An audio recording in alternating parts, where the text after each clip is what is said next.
আসসালামু আলাইকুম guys, welcome back to my channel SM লার্সিট। আশা করছি সবাই খুব ভালো আছেন। আবারও আপনাদের মাঝে আরেকটি রেসিপি নিয়ে এসেছি। তো আজকে আপনাদের সাথে আমি শেয়ার করব রসমালাই। আমরা অনেকেই আছি, অনেকভাবে ট্রাই করি গুঁড়া দুধ দিয়ে শর্টকাট ভাবে একটু মজাদার ভাবে রসমালাই বানানোর জন্য। এই রসমালাইটা বানাতে গিয়েও কিন্তু অনেক সময় নষ্ট হয়ে যায়, ভেঙে যায় বা করতে পারি না। আজকে সেই নতুন আপুদের জন্যই আমি তৈরি করেছি রসমালাই। আশা করি শুরু থেকে শেষ পর্যন্ত দেখলে আর টিপসগুলো ফলো করলে আপনি তৈরি করে ফেলতে পারবেন মজাদার রসমালাই। প্রথমত এখানে আমি 2 টেবিল চামচ গুঁড়া দুধ নিলাম। দুধটা কিন্তু ফুল ক্রিমের হতে হবে, তবে যে কোনো ব্র্যান্ডের হলেই হবে। দিয়ে দিচ্ছি হাফ চা চামচ বেকিং পাউডার, তারপরে 1 টেবিল চামচ ঘি দিয়ে দিলাম। ঘিটা দিয়ে সব কিছু ভালোভাবে মিক্সড করে নিব। এই পর্যায়ে কিন্তু মিক্সড করাটাই অনেকটা গুরুত্বপূর্ণ। হাত দিয়ে ভালোভাবে চেপে চেপে ঘি আর দুধটাকে মিক্সড করে নিতে হবে। কোনো তাড়াহুড়া করা যাবে না, ধৈর্যের সাথে কিন্তু এটা একদম মাখিয়ে নিতে হবে। তারপর এখানে আমি এটাকে এক সাইড করে একটা ডিম ফাটিয়ে নেব। ডিমটা কিন্তু নর্মাল টেম্পারেচারে হতে হবে। কোনোভাবেই যেন ফ্রিজ থেকে সাথে সাথে নামিয়ে ফাটানোর চেষ্টা করবেন না, তাহলে রসমালাইটা নষ্ট হয়ে যাবে। তারপর ডিমটাকে একটা হ্যান্ড মিক্সারের সাহায্যে ভালোভাবে মিক্সড করে নিব। মিক্সড করা হয়ে গেলে ডিমটাকে এখন এক পাশে রেখে আমি আবারও আমার মূল প্রসেসিংয়ে চলে আসলাম। এখানে আমি যে দুধটাকে ভালোভাবে মিক্সড করে নিয়েছি, অল্প অল্প করে এখন ডিমটাকে দিয়ে দিব। ধরেই কিন্তু সবটা ডিম দিতে যাবেন না, তাহলে একদমই নরম হয়ে যাবে। এখন আমি ডিম আর গুঁড়া দুধটাকে ভালোভাবে হাত দিয়ে মেখে নিব। যতক্ষণ না পর্যন্ত একটা আঠালো ভাব না আসতেছে ততক্ষণ পর্যন্তই ভালোভাবে মিক্সড করে নিব। অল্প অল্প ডিম দিয়ে আমি এই ডোটা তৈরি করে নিয়েছি, তবে আমি প্রথমেই বলেছি ধরেই কিন্তু সবটা ডিম দিবেন না, না হয় কিন্তু নষ্ট হয়ে যাবে। তো আমার কিন্তু মাখা একদমই কমপ্লিট, এই যে দেখতেই পাচ্ছেন। আমি এখন ডোটাকে 5 মিনিটের জন্য ঢাকনা দিয়ে রেখে দিব, তাহলে এটা আরো সফট হয়ে যাবে। 5 মিনিট রাখার পরে আমি এখন ঢাকনাটাকে উঠিয়ে নিব। হাত দিয়ে এখন চাপ দিয়ে চেক করে নিব কেমন হয়েছে।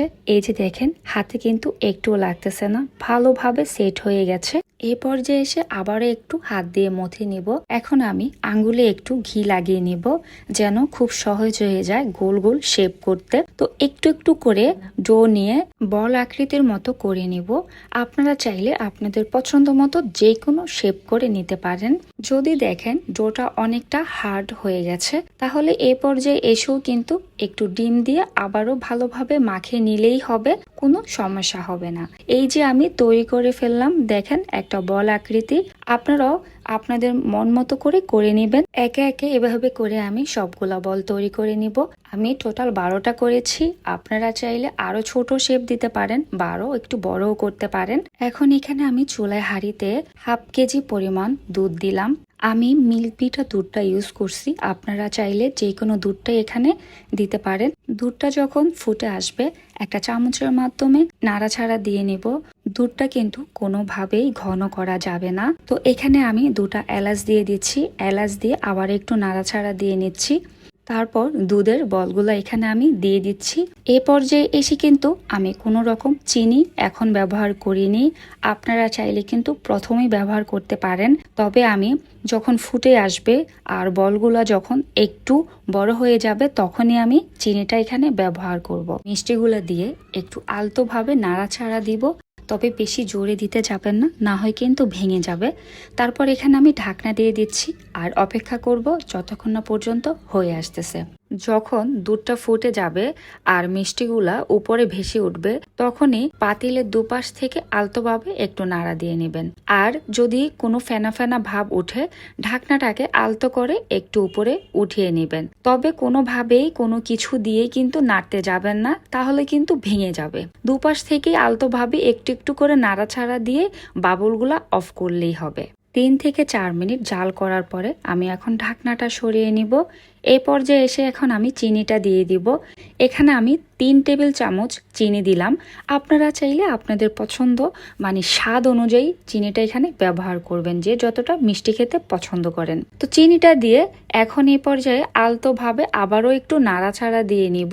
আর বেশি সময় একটা রান্না করব না, ঢাকনা দিয়ে 2-1 মিনিটের জন্য রেখে দিব চিনিটা ভিতরে ঢোকার জন্য।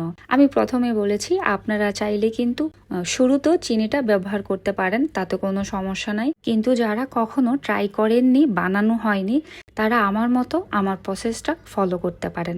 আশা করি আমার মতো আপনাদের সেমভাবে রসমালাইটা তৈরি করতে পারবেন। আর শুরু থেকেই চুলার আঁচটা এক মাপে রাখতে হবে, কোনোভাবেই কমানো বাড়ানো এটা করবেন না, তাহলে কিন্তু রসমালাইটা নষ্ট হয়ে যাবে। তো এই যে দেখতে পেলেন কত সহজে আমি ঝটপটভাবে রসমালাই তৈরি করে ফেলেছি। আপনারাও এভাবে যদি আমার টিপসগুলো ফলো করেন, ইনশাল্লাহ ভালো একটা রেজাল্ট পাবেন। রসমালাইটা হয়ে গেলে ঠান্ডা করে ফ্রিজে আধা ঘন্টা বা 1 ঘন্টার জন্য নর্মাল তাপমাত্রায় রেখে দিব। তখন কিন্তু যে মিষ্টি ভাবটা সম্পূর্ণভাবে ভিতরে ঢুকে যাবে। তারপরে এটা পরিবেশন করলে খেতে একদম দোকানের মতো হবে। যদি আমার ভিডিওটি ভালো লেগে থাকে অবশ্যই শেয়ার, লাইক, কমেন্ট করে আমার পাশে থাকবেন। চ্যানেলটি যদি সাবস্ক্রাইব না করে থাকেন সাবস্ক্রাইব করে আমার সাথে থাকবেন। আজকে এ পর্যন্ত, সবাই ভালো থাকবেন। আল্লাহ হাফেজ।